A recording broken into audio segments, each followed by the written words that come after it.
الحمد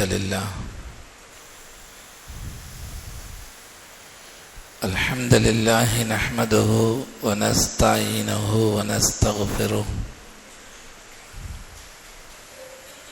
ونؤمن به ونتوكل عليه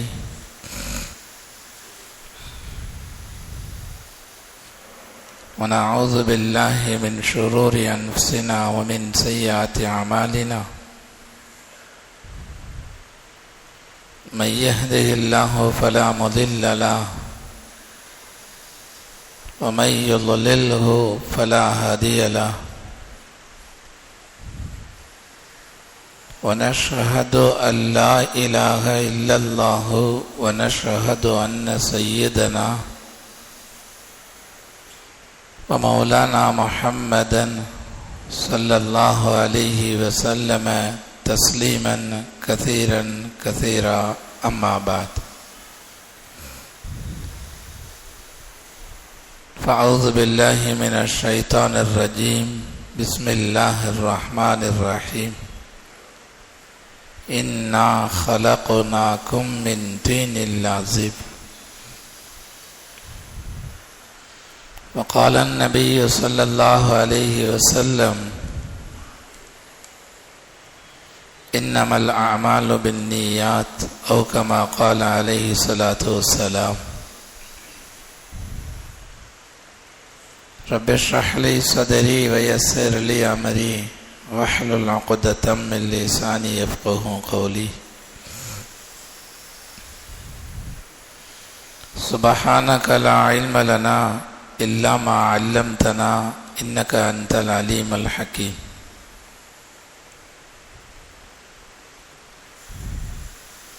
கண்ணியத்திற்கும் மரியாதைக்கும் உரித்தான அல்லாஹுவின் நல்லடியார்களே,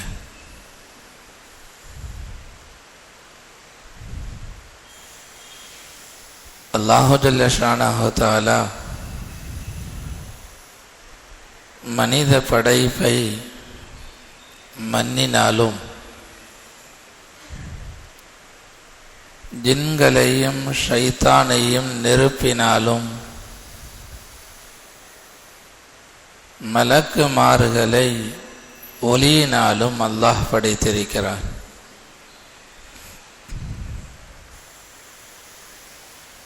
மண்ணினால் படைக்கப்பட்ட மனிதன்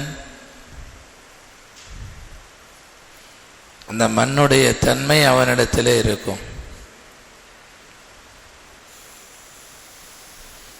முதலாக மனிதனை படைப்பதற்காக வேண்டி பூமியிலிருந்து அல்லாஹு ஜல்ல ஷானஹு தஆலா மண் எடுத்து வரும்படியாக ஒவ்வொரு மலக்குமார்களையும் அனுப்புவான். ஜிப்ரீல் அலைஹிஸ்ஸலாம் அவர்களை அனுப்புவான்.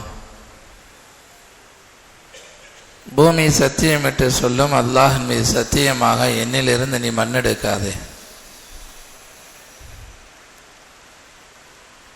ஜிப்ரீல் அலைஹிஸ்ஸலாம் அவர்கள் திரும்ப சென்று விடுவார்கள். அடுத்ததாக மீகாயில் அலைஹிஸ்ஸலாம் அவர்களை அல்லாஹ் அனுப்புவான். இஸ்ராஃபில் அலைஹிஸ்ஸலாம் அவர்களை அல்லாஹ் அனுப்புவான். அவர்களை பார்த்தும் இந்த பூமி அப்படித்தான் சொல்லும், அல்லாஹ் மீது சத்தியமாக நீ என்னிலிருந்து மண்ணெடுக்காது.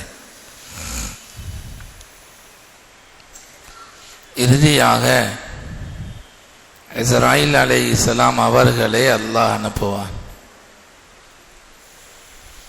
இஸ்ராயில் அலைஹிஸ்ஸலாம் அவர்கள் பூமியினுடைய அந்த சத்தியத்தை, அழுகையை எதையும் பொருட்படுத்தாமல் அல்லாஹுடைய உத்தரவு, அல்லாஹ் மண் எடுக்க சொல்லியிருக்கிறார், நான் மண் எடுக்கிறேன் என்பதாக சொல்லி பூமியினுடைய நாலா பகுதியிலிருந்தும் இஸ்ராயில் அலைஹிஸ்ஸலாம் அவர்கள் மண் எடுத்து செல்வார்கள். அந்த மண்ணின் மூலமாகத்தான் அல்லாஹு ஜல்ல ஷானஹு தஆலா மனிதனை ஆதம் அலைஹிஸ்ஸலாம் அவர்களை அல்லாஹ் படைத்தார். உலமாக்கள் எழுதுவார்கள் கிதாபுகளிலே, மனிதன் பல நிறங்களாக இருப்பதற்கு காரணம், சிலர்கள் வெள்ளையானவர்களாக, சிலர்கள் செந்நிறமாக, சிலர்கள் கருப்பாக, இப்படியெல்லாம் பல நிறங்களிலே மனிதர்கள் இருப்பதற்கு காரணம் மண்ணினுடைய நிறங்கள் தான். அதுபோல மனிதர்கள் பலரும் பலர் வகையாக இருப்பார்கள். சிலர்கள் முரட்டுத்தன்மையாக இருப்பார்கள், சிலர்கள் மென்மையாக இருப்பார்கள். பல வகையான தன்மைகளோடு மனிதர் இருப்பதற்கு காரணம் பூமியினுடைய மண்ணும் இப்படித்தான். சில மண் கெட்டியானதாக இருக்கும், சில மண் மென்மையானதாக இருக்கும். அதுபோல சில மண்களிலே பலன் கிடைக்கும், சில மண்களிலே பலன் கிடைக்காது. மனிதர்களிலே சிலர் மக்களுக்கு பலன் உள்ளவர்களாக இருப்பார்கள், சிலர்கள் பலனற்றவர்களாக இருப்பார்கள். இத்தனைக்கும் காரணம் மண்ணுடைய தன்மை என்பதாக உலமாக்கள் கிதாபுகளிலே பதிவு செய்கிறார்கள். அல்லாஹு ஜல்ல ஷானஹு தஆலா மனிதனை மண்ணிலிருந்து படைத்தான். ஷைத்தானை, ஜின்களை அல்லாஹ் நெருப்பிலிருந்து படைத்திருக்கிறார். மனிதனை படைத்த பொழுது அல்லாஹு ஜல்ல ஷானஹு தஆலா மலக்குகளையும் ஷைத்தான்களையும் ஜின்களையும் எல்லோரையும் பார்த்து சொன்னது, உஸ்ஜுது லி ஆதம, ஆதம் அலைஹிஸ்ஸலாம் அவர்களுக்கு நீங்கள் சஜிதா செய்யுங்கள். ஃபஸஜதல் மலாயிகத்து குல்லுஹும் அஜ்மஊன இல்லா இப்லீஸ், மலக்குமார்கள் எல்லோரும் சஜிதா செய்தார்கள், இப்லீஸ் மட்டும் சஜிதா செய்யவில்லை. அல்லாஹ் கேட்டான், மா மனஅக அன் தஸ்ஜுத லிமா ஹலக்து பியதைய, என்னுடைய கரம் கொண்டு படைத்த இந்த ஆதமுக்கு நீ சஜிதா செய்யவில்லையே, என்ன காரணம் என்பதாக கேட்ட பொழுது, அன கைரும் மின்ஹு ஹலக்தனி மின் நாரின் வ ஹலக்தஹு மின் தீன், நான் அந்த ஆதமை விட சிறந்தவன், என்ன காரணம், என்னை நீ நெருப்பினால் படைத்திருக்கிறாய், ஆதமை மண்ணினால் படைத்திருக்கிறாய் என்பதாக சொல்வான். உலமாக்கள் கிதாபுகளிலே பதிவு செய்கிறார்கள், எழுதுகிறார்கள், நெருப்பிலே அல்லாஹு தஆலா அதிகமாக பாதிப்பை உண்டு பண்ணக்கூடிய தன்மையைத்தான் அல்லாஹ் வைத்திருக்கிறான்.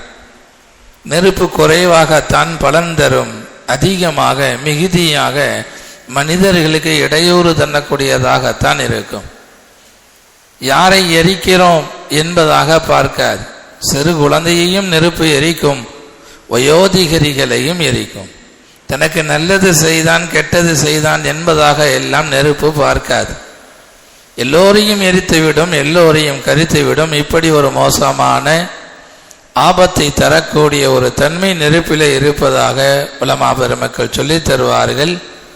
அல்லாஹு ஜல்ல ஷானஹு தஆலா மனித சமுதாயத்தை மண்ணிலிருந்து படைத்த அல்லாஹ் இந்த உலகத்துக்கு மனிதன் வந்ததுக்கு பிறகும் கூட மண்ணுடைய உதவி இல்லாமல் மனிதனால் உலகத்தில் வாழ முடியாது என்ற நிலையில் தான் அல்லாஹ் வைத்திருக்கிறான். முழுக்க மனிதனுடைய இயக்கமே மண்ணை கொண்டு தான் அல்லாஹ் வைத்திருக்கிறார். குர்ஆனுடைய ஒரு வசனத்திலே சொல்லுவான், மின்ஹா ஹலக்னாக்கும் வஃபீஹா நுஈதுக்கும் வமின்ஹா நுக்ரிஜுக்கும் தாரத்தன் உக்ரா. மின்ஹா ஹலக்னாக்கும் வஃபீஹா நுஈதுக்கும் வமின்ஹா நுக்ரிஜுக்கும் தாரத்தன் உக்ரா.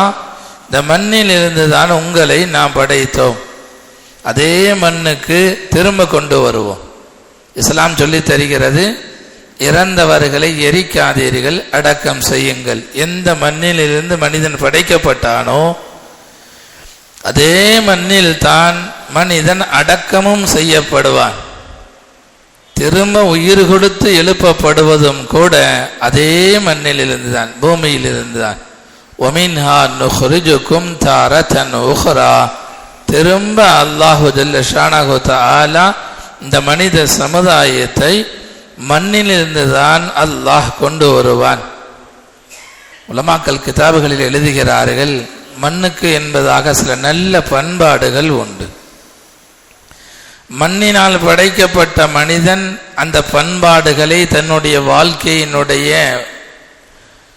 வாழ்வியலாக, தன்னுடைய வாழ்க்கையினுடைய நியதியாக அமைத்து கொண்டு வாழும் பொழுது சிறந்த மனிதனாக மனிதன் உருவாகுவான். மண்ணிலே உள்ள ஒரு முக்கியமான விஷயம் என்னவென்று சொன்னால், அல்லாஹ் வைத்திருக்கிறான் மண்ணுக்கு மறைக்கக்கூடிய தன்மை. பூமியிலே நீங்கள் எதை போட்டாலும் அது மறைத்துவிடும். ஒரு சிறுநீர் கழித்தால் கூட பூமி மறைத்துவிடும். ஒரு மலம் கழித்தால் கூட பூமி மறைத்துவிடும். நமக்கெல்லாம் தெரியும், இன்றைய காலங்களிலே பீரோ இருக்கிறது, பொருட்களை பாதுகாப்பதற்கு. லாக்கர் வைத்திருக்கிறோம், பொருள்களை பாதுகாப்பதற்கு, செல்வங்களை பாதுகாப்பதற்கு. ஆனால் அன்றைய காலத்தில் அப்படி கிடையாது. புதையல்களை, தங்க நாணயங்களை, வெள்ளி காசுகளை பூமிக்கு அடியில் தான் புதைத்து வைப்பார்கள். யாராலும் கண்டுபிடிக்க முடியாது அந்த புதையலை. என்ன போட்டாலும் அந்த பூமி மறைத்துவிடும், யாருக்கும் காட்டி கொடுக்காது. அப்படிப்பட்ட ஒரு நல்ல தன்மையை அல்லாஹு ஜல்ல ஷானஹு தஆலா இந்த பூமிக்குள் வைத்திருக்கிறான். உலமாக்கள் எழுதுவார்கள், இந்த பூமிக்கு மண்ணுக்கு என்ன தன்மை உண்டோ அதே தன்மையை மனிதர்கள் தங்களுடைய வாழ்நாளிலே கொண்டு வருவார்கள் என்று சொன்னால் பூமியை போன்று இவர்களும் சிறப்பாக இருப்பார்கள். மனிதர்களுடைய குறைகளை பார்க்கும் பொழுது அதை மறைக்க வேண்டியது அடுத்தவர்களுடைய கடமை. ஒரு சின்ன குறை யாராவது மூணாவது நபரிடத்திலே பார்த்தால் 2 நபருக்குத்தான் தெரிந்திருக்கும் அடுத்தவருடைய குறை. ஒரு சிறிய குறைதான், ஒரு தவறை மனித அடிப்படையிலே செய்திருப்பார். அதை ஊர் முழுவதும் பரப்பி விடுவது நல்லதல்ல என்பதாக உலமாக்கள் சொல்வார்கள். மண் அப்படி அல்ல, நீ எதை போட்டாலும் மறைக்கும். வாழ்க்கையிலே நீ எதை பார்த்தாலும் அடுத்தவர்களிடத்தில் இதை மறைத்து விடு, ஊர் முழுக்க பரப்பாதே, அடுத்தவர்களிடத்திலே சொல்லாதே. ஒரு சிறு குறைதானே, அந்த குறையை நீ மறைத்து வாழ வேண்டும் என்பதை மண் நமக்கு படித்து தருகிறது. ஹஜ்ரத் ஈசா அலைஹிஸ்ஸலாம் அவர்கள் தன்னுடைய தோழர்கள் ஹவாரியன்களை பார்த்து சொல்வார்கள். ஒரு அழகான உதாரணம் நம்முடைய எல்லோருடைய வாழ்க்கையிலும் அந்த மாதிரி தான் நடந்து கொண்டிருக்கிறது. ஹஜ்ரத் ஈசா அலைஹிஸ்ஸலாம் அவர்கள் தன்னுடைய தோழர்கள் ஹவாரியன்களை பார்த்து சொல்வார்கள், ஒரு மனிதன் படுத்து உறங்கி கொண்டு இருக்கிறான், அவனுடைய கீழாடை லேசாக விலகுகிறது.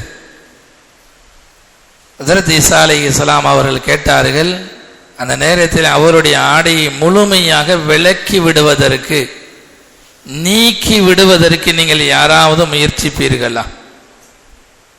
தூங்கிக் கொண்டிருக்கிறான் மனிதன், லேசாக லுங்கி மேலே நகர்ந்திருக்கிறது, லேசாக விலகி இருக்கக்கூடிய அந்த லுங்கியை, கீழாடையை முழுமையாக தூக்கிவிட நீங்கள் விரும்புவீர்களா?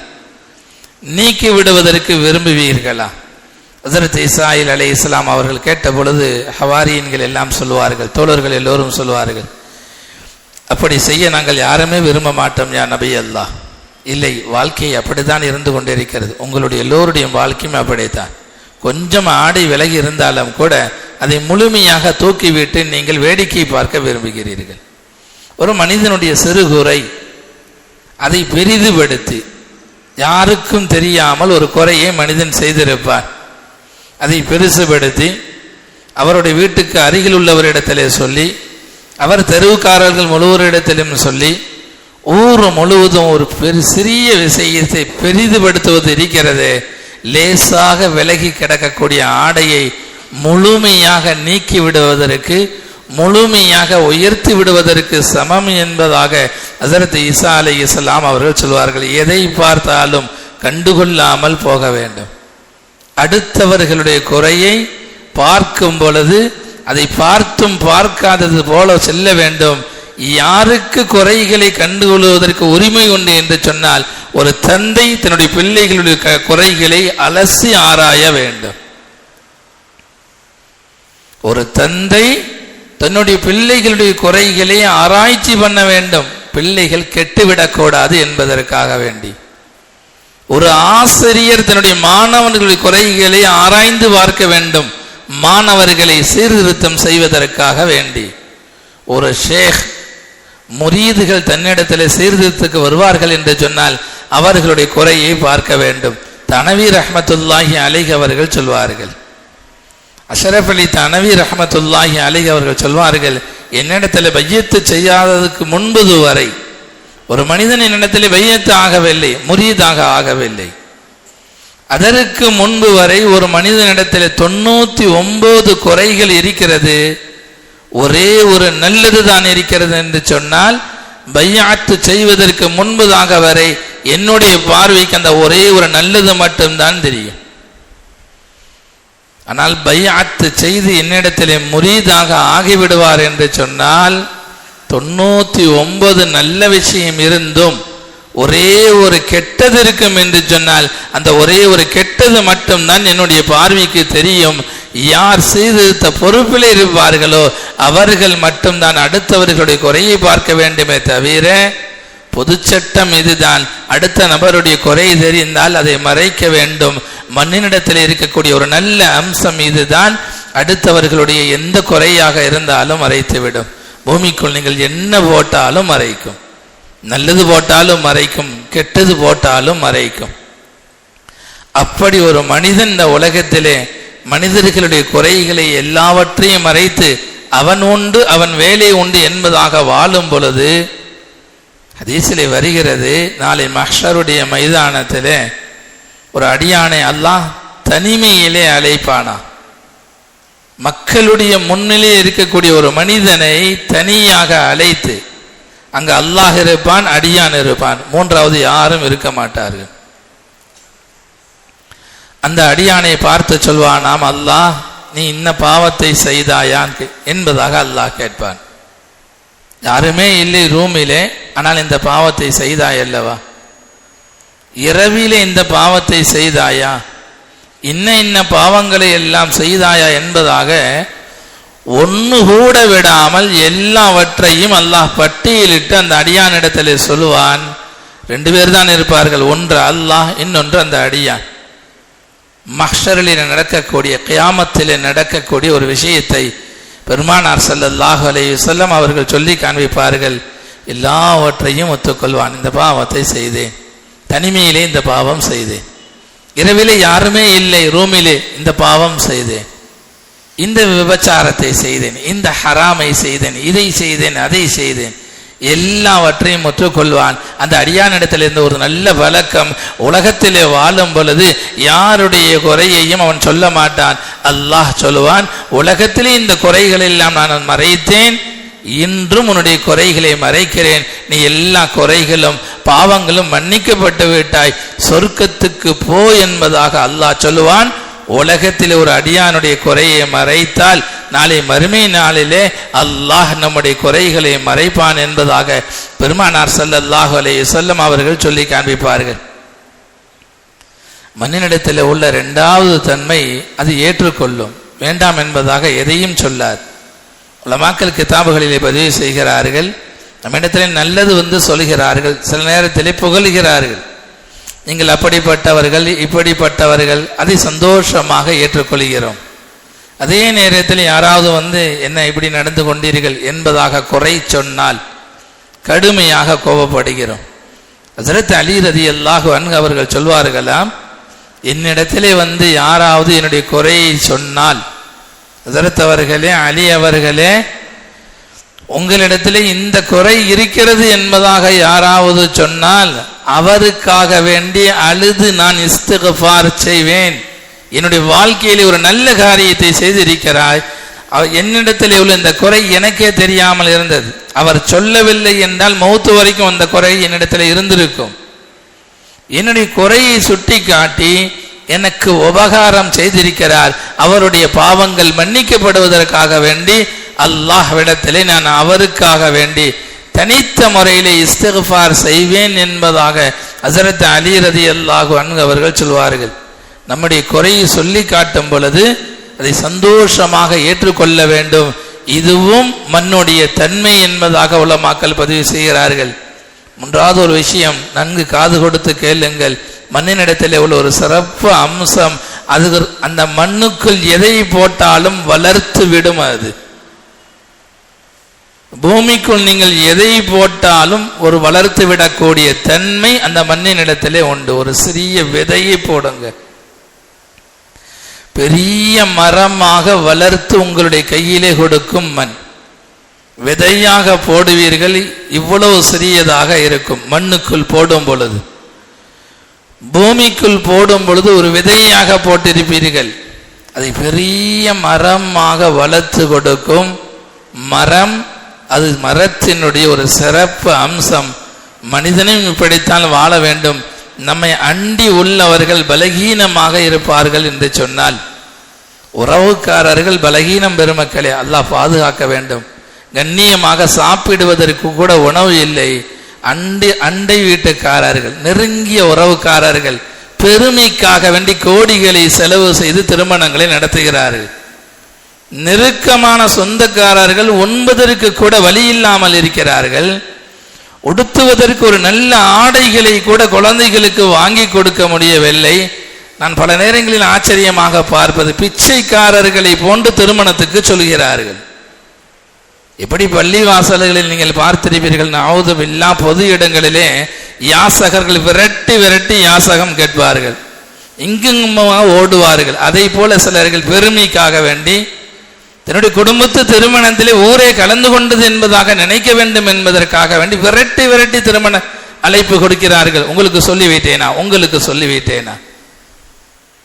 சாப்பிடுவதற்கு கதியற்றவர்கள் நாம் நன்கு உண்டவர்களை பார்த்து என்னுடைய திருமணத்திலே கலந்து கொள்ளுங்கள், அவசியம் வரணும், நான் பார்ப்பேன், எதிர்பார்த்து கொண்டே இருப்பேன். வரவில்லை என்றால் சண்டை. உண்மையிலேயே உண்பதற்கு தகுதி உள்ளவர்கள் ஏழைகள் தான் பெருமக்களை, நன்கு விளங்குங்க. செல்வந்தர்களுடைய காசுகள் அல்லாஹ் மன்னிக்க வேண்டும் என்று சமூகத்தை பாதுகாக்க பயன்படுத்த வேண்டிய பொருளாதாரங்கள், பணங்கள் தேவையில்லாத ஒரு பெருமைக்காக வேண்டி, ஆடம்பரத்திற்காக வேண்டி என்னுடைய திருமணத்தில் எத்தனை ஆயிரம் பேர்கள் வந்து கலந்து கொண்டார்கள். இந்த பெருமை எதர் வரைக்கும்? மௌத்து வரைக்கும் தான். மௌத்துக்கு பிறகு எந்த பலனும் கிடையாது. நீயாக நினைத்துக் கொள்கிறாய், என்னுடைய திருமண வீட்டிலே வந்து இத்தனை ஆயிரம் பேர்கள் வந்தார்கள். ஹஸரத் உமர் ரலியல்லாஹு அன்ஹு ஒரு ஹதீஸை சொல்வார்கள். பெருமானார் ஸல்லல்லாஹு அலைஹி வஸல்லம் அவர்கள் சொன்ன ஹதீஸை நீ பெருமையாக உன்னுடைய உள்ளத்திலே நினைப்பாய், மக்களுடைய உள்ளத்திலே அல்லாஹ் உன்னை பற்றி என்ன எண்ணத்தை போடுவான் தெரியுமா? பன்றியை விட, நாயை விட உன்னை கேவலமாக மக்கள் நினைப்பார்கள். நான் சொன்ன வார்த்தை அல்ல, ஹதீஸுடைய வார்த்தை இது. கோடிகளை செலவு செய்கிறீர்கள், பல லட்சங்களை செலவு செய்கிறீர்கள், சொந்தக்காரர்கள் பட்டினியாக இருக்கிறார்கள். தந்தையை இழந்த எத்தனையோ குடும்பம் சரியான முறையில் குழந்தைகளுக்கு உணவு கொடுக்காமல் தவித்துக் கொண்டிருக்கிறார்கள். பெரு நாட்களிலே நல்ல ஆடைகளை வாங்கி கொடுக்க முடியாமல் இருக்கிறார்கள். சரியான நல்ல கல்விகளை அந்த குழந்தைக்கு கொடுக்க முடியாமல் கடைகளிலே வேலைக்கு சேர்த்து விடுகிறார்கள். இந்த நிலைதான் இந்த ஊருடைய நிலை. ஒரு உரம் பெருமக்கள் செல்வந்தர்கள் வீண் விரயமான செலவு, இன்னொரு புறம் ஏழைகள் பட்டினியாக கிடக்கிறார்கள். பெருமைக்காக வேண்டிய செலவு செய்வது அல்ல, மண்ணினுடைய தன்மை அது அடுத்தவர்களை வளரவிட்டு பார்க்கும். ஒரு விதையை நீங்கள் பூமிக்குள் போடுங்கள், பெரிய மரமாக ஒன்று அது காய் தருதோ கனி தருதோ இல்லை, நிழலையாவது கொடுக்கும் அந்த மரம். இதை அல்லாஹ் எதிர்பார்க்கிறான். நான் சொல்வது கசப்பாக இருந்தாலும் விளங்கிக் கொள்ளுங்கள். முதலாளிமார்கள் உள்ள ஊர் இந்த ஊர், முதலாளிமார்கள் நிறைந்த ஊர் இது. முதலாளிமார்கள் நீங்கள் எப்படி சொகுசாக செல்வந்தர்களாக ஆக வேண்டும் என்பதாக நினைக்கிறீர்களோ, பல்லாண்டு காலமாக உங்களுடைய கடைகளிலே பலர்கள் வேலைக்கு இருந்து கொண்டிருக்கிறார்கள். அவர்களையும் ஒரு நிலைக்கு கொண்டு வந்து சந்தோஷப்படுங்கள். 40 வருடம் கடையிலே வைக்க வேண்டியது, அதற்கு பிறகு அவர் உழைக்க முடியாது என்று வரக்கூடிய நேரத்திலே அவரை ஒன்றும் இல்லாதவர்களாக விரட்டி விடுவது, இதை இஸ்லாம் எதிர்பார்க்கவில்லை. 40 வருடம் வாலிபனாக திருமணம் முடிப்பதற்கு முன்பதாக உங்களுடைய கடையிலே வேலைக்கு செய்கிறார். பிறகு அவர் பேர குழந்தையை பெற்றெடுக்கக்கூடிய நிலை வரும் பொழுது எல்லாம் தளர்ந்து விடுகிறது.